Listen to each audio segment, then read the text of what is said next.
ఏడాదికో వైవిధ్యం, ఏకదంతుని రూప నేపథ్యం, 70 అడుగుల ఎత్తైన ఖైరతాబాద్ మహాగణపతి విశేషాలు. విజయవాడ వరద ప్రభావిత ప్రాంతాల్లో మురుగునీరు ముంచెత్తుతోంది. బుడమేరు వరద కాస్త తగ్గినప్పటికీ భారీగా వస్తున్న మురుగునీరు బెజవాడ వాసులను బెంబేలెత్తిస్తోంది. ఎటు చూసినా రోడ్లపైన చెత్తా చెదారంతో కూడిన మురుగునీరు కనిపిస్తుండటంతో ముంపు ప్రాంత ప్రజల్లో తీవ్ర భయాందోళన నెలకొంది. ఎక్కడ రోగాలు ప్రబలుతాయోనని బాధితులు భయపడుతున్నారు.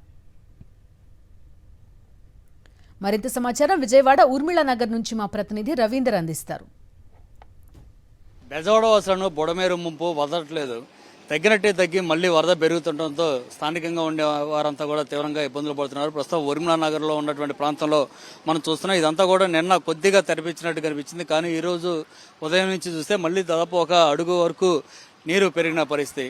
గడిచిన వారం రోజులుగా ఇదే పరిస్థితిలో ఉన్నారు. 6వ రోజు ఈ రోజు మనం చెప్పుకోవచ్చు. గడిచిన 6 రోజులుగా పూర్తి స్థాయిలో నీళ్లలోనే ఈ కాలనీ అంతా కూడా నానిపోతుందని చెప్పుకోవచ్చు. ఇప్పటికీ వృద్ధులు, వికలాంగులు వీరందరూ కూడా తీవ్ర ఇక్కట్లు ఎదుర్కొన్నారు. ఇంట్లో నుంచి బయటికి రావడానికి కూడా ఇబ్బందులు పడిన పరిస్థితి. నిన్న మొన్నటి నుంచి కూడా పూర్తిగా ఇదంతా డ్రైనేజీ వాటర్ కూడా ఇక్కడ వస్తుండటంతో వీరంతా కూడా ఇబ్బందులు పడుతున్నారు. దుర్వాసన వెదజల్లుతుందని వీరంతా కూడా ఇబ్బంది చెప్తున్న పరిస్థితి కనిపిస్తుంది. మరోవైపు స్థానికంగా ఉన్నటువంటి వారిని కొంతమంది కూడా మాట్లాడే ప్రయత్నం చేద్దాం. చెప్పండి, మీ ఇంట్లో ఉన్న ఇబ్బంది ఏంటి? మళ్ళీ ఏమన్నా వాటర్ పెరిగినట్టు కనిపిస్తుందా? నిన్న తగ్గినాయండి, ఇవాళ అయితే మరీ 2 అడుగులు పెరిగిపోయినాయి. మరి అసలు మురికి నీళ్లు వాసన వచ్చేసినాయి. బాగా మురికి నీళ్ళు వచ్చేసినాయి. మా అత్త మావయ్యకి అయితే టాబ్లెట్లు అయిపోయినాయి అని వాళ్ళు నడవలేరు. ట్రాక్టర్ కోసం బయటకు వస్తేనేమో 2000 అడిగారు వాళ్ళు అసలు రామంటున్నారు కూడా. అది కూడా ఇక్కడికి తీసుకురమ్మన్నారు. అది కూడా రాలేక ఇంకా అలా లాక్కొచ్చి బయటికి తీసుకెళ్లిపోయాం. ఇంకా వాళ్ళు బయట హాస్పిటల్కి పంపించాం. ఇప్పుడే పిల్లలిద్దరికి జ్వరాలు, వాళ్ళని పంపించేసాము.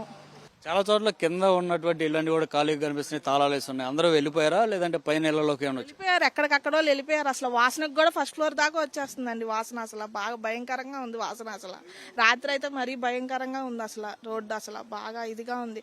కరెంటు కూడా తీసేసాడు. అసలు లేదు. అసలు బాగా ఎత్తు వచ్చేసినాయి నీళ్ళు. అసలు ఇంకా 4 రోజుల దాకా కూడా తగ్గవంట. అసలు బాగా అసలు జ్వరాలు వచ్చేసినాయి. అందరికీ జ్వరాలు వచ్చేసినాయి అసలు. సో ఇది పరిస్థితి. ఎక్కువగా ఇప్పుడు డ్రైనేజీ వాటర్ కలుస్తున్న నేపథ్యంలో భారీగా ఇబ్బందులు ఎదుర్కొంటున్నామని చెప్తున్నారు. మనం చూస్తున్నాం ఇదంతా కూడా డ్రైనేజీ వాటరే. బుడమేరు ముంపు కారణంగా కొంత సమస్య అయితే ఇప్పుడు అది తగ్గి మళ్లీ పెరుగుతుంటాం. ప్రతిరోజు 2 అడుగుల చొప్పున మళ్లీ పెరుగుతున్న నేపథ్యంలో ఇబ్బందులు పడుతున్నాం అంటున్నారు. ముఖ్యంగా డ్రైనేజీ వాటర్ రావడం వల్ల లేనిపోని రోగాలు మళ్లీ వస్తున్నాయనేది వీరంతా కూడా ఆవేదన వ్యక్తం చేస్తున్నారు. చిన్నపిల్లలు, వృద్ధులు ఉన్న చోట మాత్రం ఆ ఫ్యామిలీలో తీవ్రమైన ఇక్కట్లేదు ఎదుర్కొంటున్నారు. ఇప్పటికే కింది పోర్షన్లో ఉన్నటువంటి ఇళ్లలో వారందరూ కూడా తమ ఇళ్లను ఖాళీ చేసి ఇతర ప్రాంతాలకు వెళ్లిపోయిన పరిస్థితి. మరి కొంతమంది రోగాల బారిన పడినటువంటి వారిని ఆసుపత్రికి తరలించే కార్యక్రమం అయితే జరుగుతుంది. ప్రభుత్వ వైపు నుంచి పెద్దగా సహాయ చర్యలు లేకపోయిన నేపథ్యంలో ఒక్కొక్క మనిషి కనీసం 1000 రూపాయలు ఇచ్చి పడవలు, ట్రాక్టర్లో ప్రాణాలను అరచేతిలో పెట్టుకుని ఇతర ప్రాంతాలకు తరలిపోతున్నాం, సురక్షిత ప్రాంతాలకు వెళ్తున్నామని స్థానికంగా ఉన్నటువంటి వారు చెప్తున్నారు. కెమెరా పర్సన్ సాయితో రవీంద్ర రెడ్డి, సాక్షి టీవీ, ఊర్మిళ నగర్.